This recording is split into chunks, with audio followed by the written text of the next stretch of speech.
Hello, y'all. Once again, this is the Professor Malik, and I'm here to do my own personal tribute to Joan Marie Laurer, aka China, dubbed the Ninth Wonder of the World. She forever changed the role of women in the world of professional wrestling. Her highlights include being one of the groundbreaking members of D-Generation X and the only female to win the Intercontinental Championship, and write a New York Times bestseller book called If They Only Knew. Early life: on December 27th, 1970, God graced us with Joan Marie Laurer in Rochester, New York. She left home when she was 16 and went to Spain with a UN scholarship. In 1992, she graduated from the University of Tampa, Florida, with a degree in Spanish literature. She joined the Peace Corps and taught literacy in Costa Rica before becoming a wrestler. And before entering wrestling, she competed in fitness competitions. She entered the wrestling school of Killer Kowalski, where she was where she was trained, and made her pro wrestling debut in 1995. In '97, she met Shawn Michaels and Triple H, who felt that her unique look would make her an asset for them and the company. In February, she made her WWE debut as the bodyguard for Triple H. A few months later, D-Generation X was formed, and she was an original member of this revolutionary group that helped to redefine wrestling in the '90s. Unlike other divas, Chyna's unique physique allowed her to fight other men on the roster and for the fans to accept these battles. In '99, Chyna became the first woman to compete in the Royal Rumble match.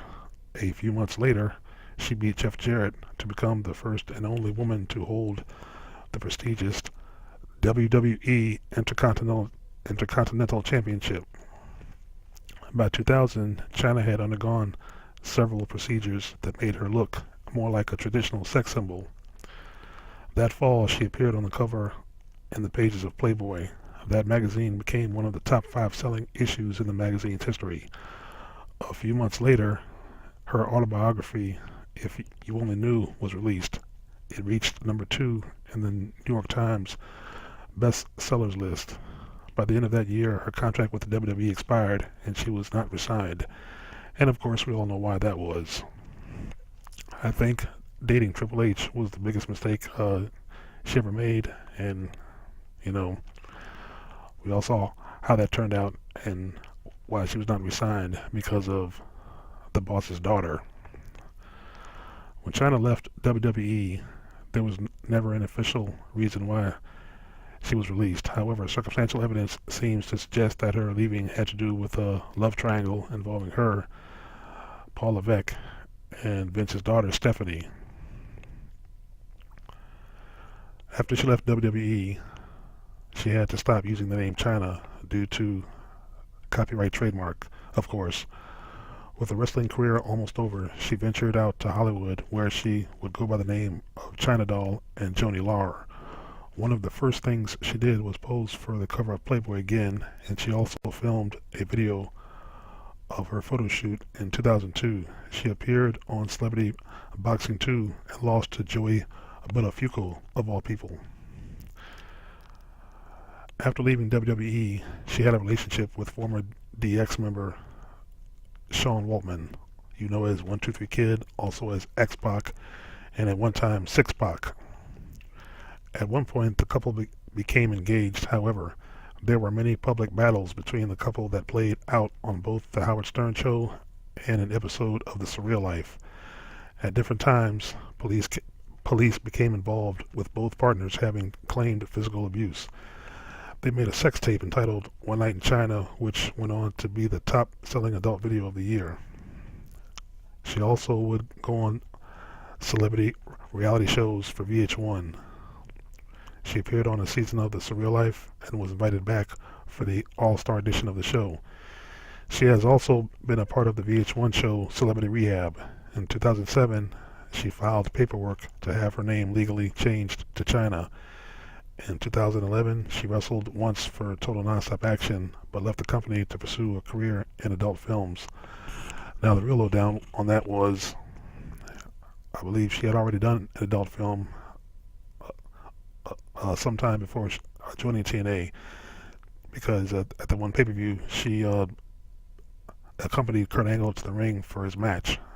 But when TNA found out that the adult film was about to be released, that's when they said, told Vince Russo, hey, we got to cut her loose because we can't be associated with that, of course. Now, on April 20th, which is just 5 days ago this year, Chyna's unresponsive body was found in her apartment in Redondo Beach, California. A law enforcement source told TMZ that she was discovered by a friend who checked on her after she had not been seen or heard from for several days. Those sources also said that there was no sign of either foul play or illegal drugs. She passed away at 45 years old. Now, once again, I was a very big fan. I was a very big fan of Chyna. She will be sorely missed, and I think a lot more could have been done to prevent this, to help her. We're talking not her management team, but somebody she could trust. She should have had a private nurse, look after her health in the long term.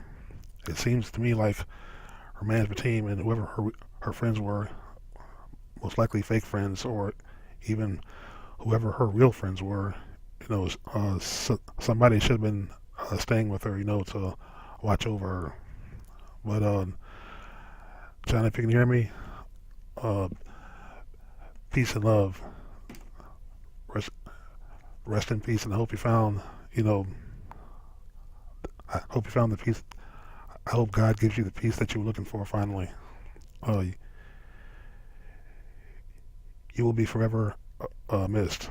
And one of my favorite Chyna moments was, of course, the chemistry her and Eddie Guerrero had. Her and Eddie Guerrero made magic. Mamacita, Latino Heat. I think that was the highlight of her career, even after she won the Intercontinental title. Also, I liked the angle with her and Mark Henry at the time, when Mark Henry was doing the sexual chocolate angle. So Chyna gave us good wrestling ability, entertaining laughs, and some drama. So it was all good. So once again, Chyna, rest in peace. May you live forever. Leave your thoughts and comments. Like, share, subscribe. Peace.